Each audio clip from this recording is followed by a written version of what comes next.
बार की बात है कि एक समृद्ध व्यापारी जो सदैव अपने गुरु से परामर्श करके कुछ न कुछ सुकर्म किया करता था, गुरु से बोला, गुरुदेव, धनार्जन हेतु मैं अपना गांव पीछे जरूर छोड़ आया हूँ, पर हर समय मुझे लगता रहता है कि वहां पर एक ऐसा देवालय बनाया जाए जिसमें देव पूजन के साथ साथ भोजन की भी व्यवस्था हो, अच्छे संस्कारों से लोगों को सुसंस्कृत किया जाए, आश्रम को शरण मिले, वस्त्रहीन का तन ढके, रोगियों को दवा और चिकित्सा मिले, बच्चे अपने धर्म के वास्तविक स्वरूप से अवगत हो सके। सुनते ही गुरु प्रसन्नता पूर्वक बोले, केवल गांव में ही क्यों, तुम ऐसा ही एक मंदिर अपने इस नगर में भी बनवाओ। व्यापारी को सुझाव पसंद आया और उसने ने 2 मंदिर, एक अपने गांव और दूसरा अपने नगर में, जहां वह अपने परिवार के साथ रहता था, बनवा दिए।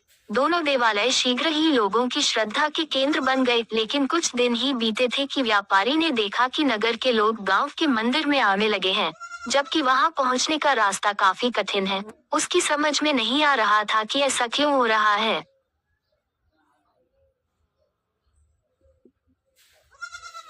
कुछ भारी मन से वह गुरु जी के पास गया और सारा वृतांत कह सुनाया। गुरु जी ने कुछ विचार किया और फिर उसे यह परामर्श दिया कि वह गांव के मंदिर के पुजारी को नगर के मंदिर में सेवा के लिए बुला ले। उसने ऐसा ही किया, नगर के पुजारी को गांव और गांव के पुजारी को नगर में सेवा पर नियुक्त कर दिया। कुछ ही दिन बीते थे कि वह यह देखकर स्तब्ध रह गया कि अब गांव के लोग नगर के मंदिर की ओर रुख करने लगे हैं।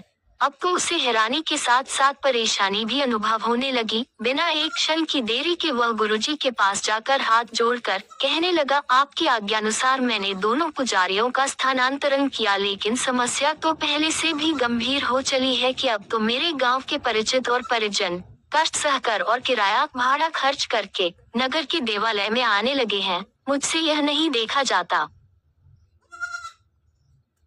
व्यापारी की बात सुनते ही गुरुजी सारी बात समझ गए और बोले, हैरानी और परेशानी छोड़ो। दरअसल जो गांव वाले पुजारी हैं, उनका अच्छा स्वभाव ही है जो लोग उसी देवालय में जाना चाहते हैं जहां वे होते हैं। उनका लोगों से निस्वार्थ प्रेम, उनके दैख से दुखी होना, उनके सुख में प्रसन्न होना, उनसे मित्रता का व्यवहार करना ही लोगों को उनकी ओर आकर्षित करता है और लोग स्वतः ही उनकी ओर खींचे चले आते हैं। अब सारी बात व्यापारी की समझ में आ चुकी थी।